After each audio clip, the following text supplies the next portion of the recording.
मानव अकेला एक ऐसा जीव है, दुनिया में 84 लाख योनियां बताई जाती हैं, तो 83,999 को छोड़कर के अकेला मानव एक ऐसा जीव है, एक प्राणी है। 83,999 जो प्राणी है ना इस दुनिया में, योनियां जो हैं, उन किसी को भी ये नहीं बताना पड़ता कि तुम किस योनि में पैदा हो, तुमको उस योनि के नियम पालन करने पड़ेंगे। जैसे कुत्ता है, कुत्ता कुत्ते की तरह जन्म लेता है, कुत्ते जैसा व्यवहार करता है और कुत्ते जैसा ही मर जाता है। पक्षी पक्षी जैसा जन्म लेता, पक्षी जैसा व्यवहार करता, पक्षी जैसा मर जाता है। लेकिन मानव जन्म तो मानव जैसा लेता है, लेकिन उसके बाद कोई भरोसा नहीं, पशु जैसा व्यवहार करने लगे, राक्षस जैसा व्यवहार करने लगे, दैत्य जैसा व्यवहार करने लगे। इसलिए मनुष्य को बार बार याद दिलाया जाता है कि भैया तुम मानव हो, इंसानियत को न भूलो, हैवान मत बनो, मानवता को जिंदा रखो, जीवित रखो। बताओ, जो सत्संग मानवों को सुनाया जाता, कभी पशुओं के लिए आपने सत्संग सुना है कि पशुओं को पशुओं जैसा जीवन जीना चाहिए, इसके लिए उनको सत्संग सुनना पड़ा? ऐसा कहीं सुना? वो तो बेचारे ऐसे ही जी रहे। पर मानव को बार बार सत्संग सुना के याद दिलाना पड़ता है कि भैया हम मानव हैं, भगवान ने हमको मनुष्य बना के भेजा है, हमारी कुछ जिम्मेदारियां हैं, हमारे कुछ कर्तव्य हैं, इसलिए मानव बने रहो, इंसानियत को जिंदा रखो। कथा क्या करती है? कथा इंसान पैदा नहीं करती, लेकिन भगवान की कथा इंसानियत पैदा करती है, मानवता पैदा करती है। आज आदमी आदमी का दुश्मन है।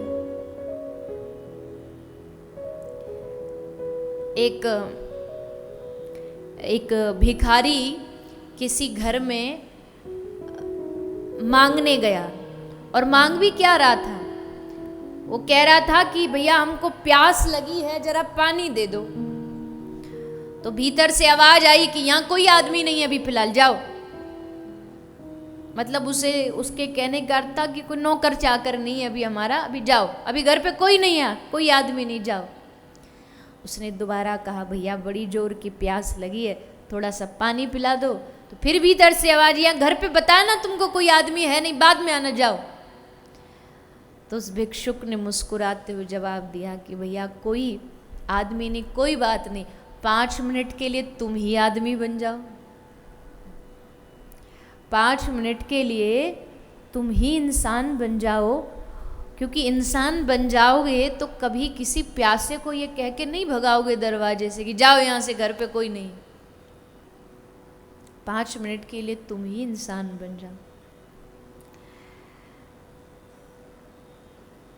तो कथा मानवता पैदा करती है।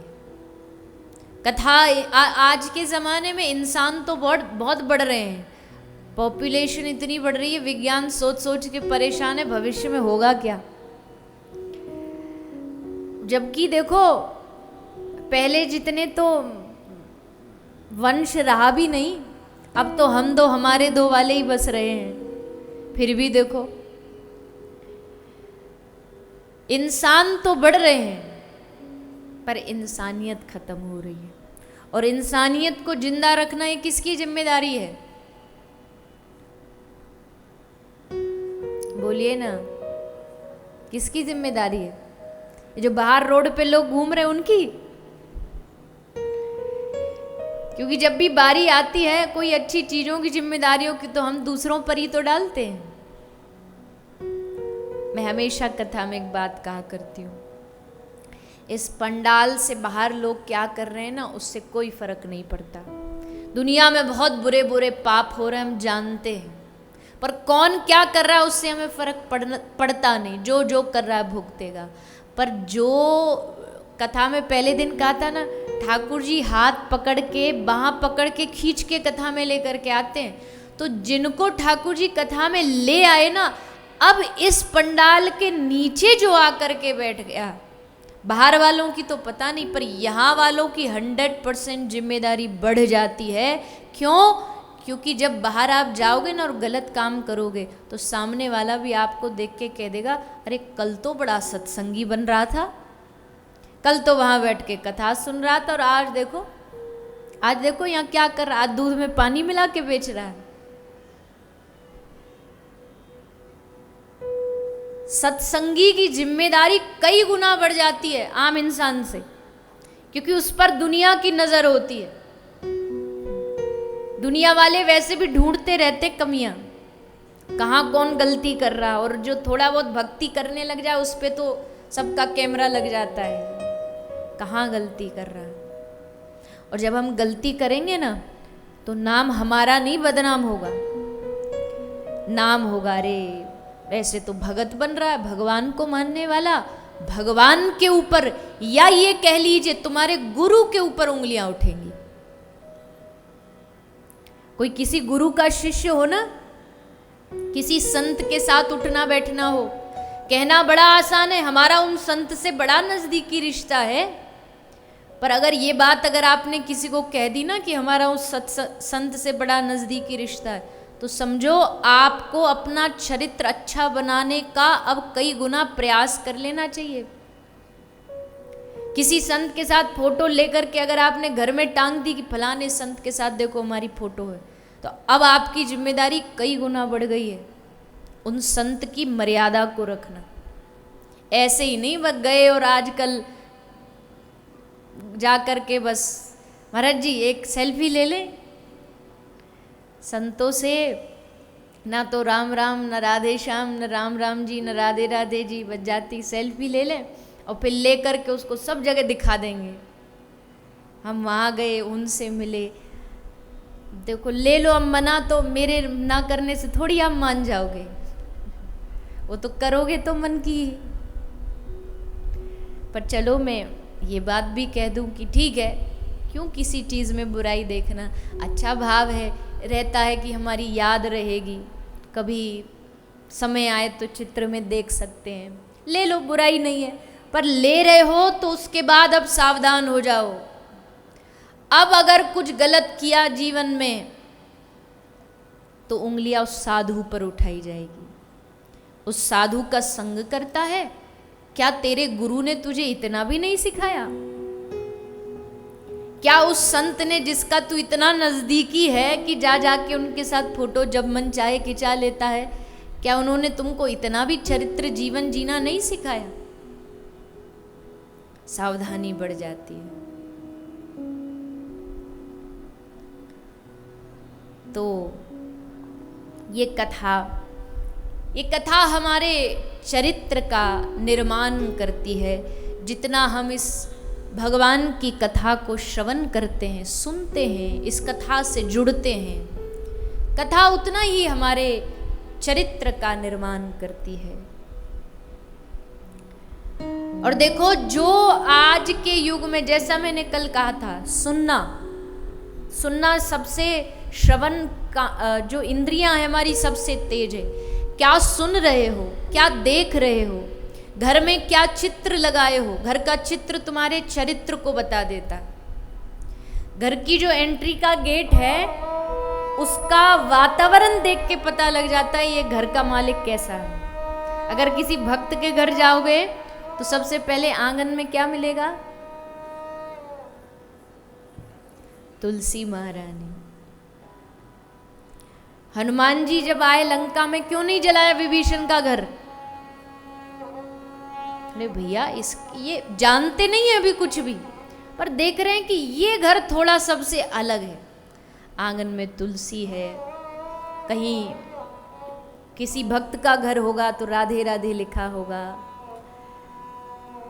और संसारी का घर लिखा होगा तो दरवाजे पे ही लिखा हो, कुत्तों से सावधान। पहले होता था ना, पहले तो अतिथि का सुस्वागतम, पता नहीं क्या क्या लिखते, अब कुत्तों से सावधान।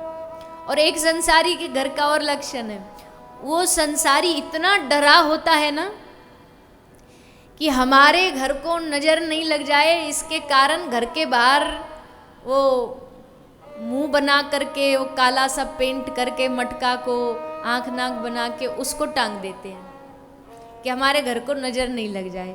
चाहे कोई काला वो टायर टांग देते हैं, कुछ ऐसी चीज़ टांग देते हैं, टोना टोटका, बोले हमारे घर को नज़र नहीं लगे।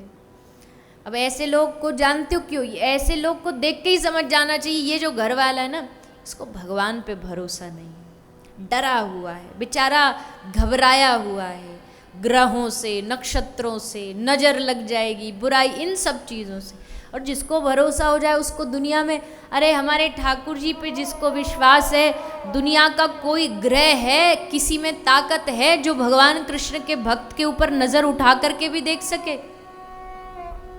किसी में दुनिया में ताकत नहीं है कृष्ण भक्त को नज़र उठा के देख सके। तो हम क्यों घबराएं? जब हमारा मालिक इतना शक्तिशाली है तो हम क्यों डरें कि ये हमारा ये बिगाड़ देगा, वो हमारा? किसी से डरने की आवश्यकता नहीं, भगवान पे भरोसा रखो बस। तो घर का चित्र हमारा चरित्र बता देता है, घर के आंगन का व्यवहार बता देता है कि इस व्यक्ति का जीवन कैसा होगा।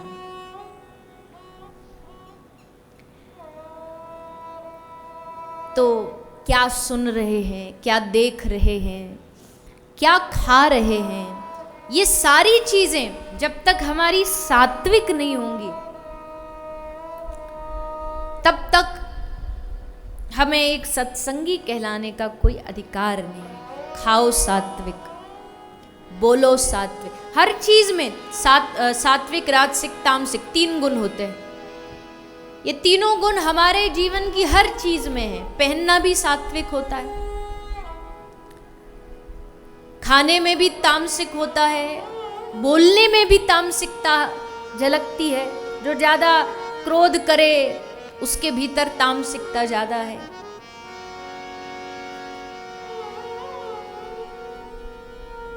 बोले क्रोध तो कौन नहीं करता दुनिया में, सब करते हैं। बोले हाँ करते तो सब हैं, पर जो समझ गया उसको पता है कि कब कहाँ कौन सी जगह क्रोध करना और कहाँ रोकना है, कहाँ उसको अपने क्रोध को कम रखना, कहाँ ज्यादा रखना। क्रोध जरूरी है पर कहाँ जरूरी है वो ध्यान रखता है। और संसार वाला उसको पता ही नहीं, जब मन चाहे वहीं गुस्सा, वहीं क्रोध। उसमें भी सात्विकता तामसिकता होती है। तो जिसका जीवन सात्विक होगा उसको ही भगवान की प्राप्ति होगी। सात्विक जीवन बनेगा कैसे? सत्संग सुनो। तामसिकता जब आती है तो कलयुग का आगमन होता है। और कलयुग जहां 4 जगह कल बताई थी, याद है? कौन कौन सी बताइए, एक एक करके बताइए। पहली जगह कहाँ रहता कलयुग? जुआ, दूसरा शराब मदरा, तीसरा परस्त्रीगमन और चौथा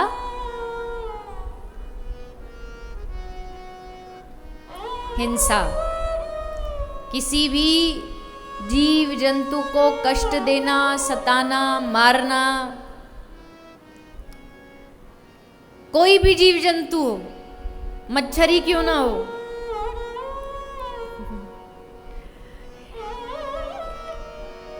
कि ये नहीं कथा सुन रहे मच्छर आया और जय सिया राम।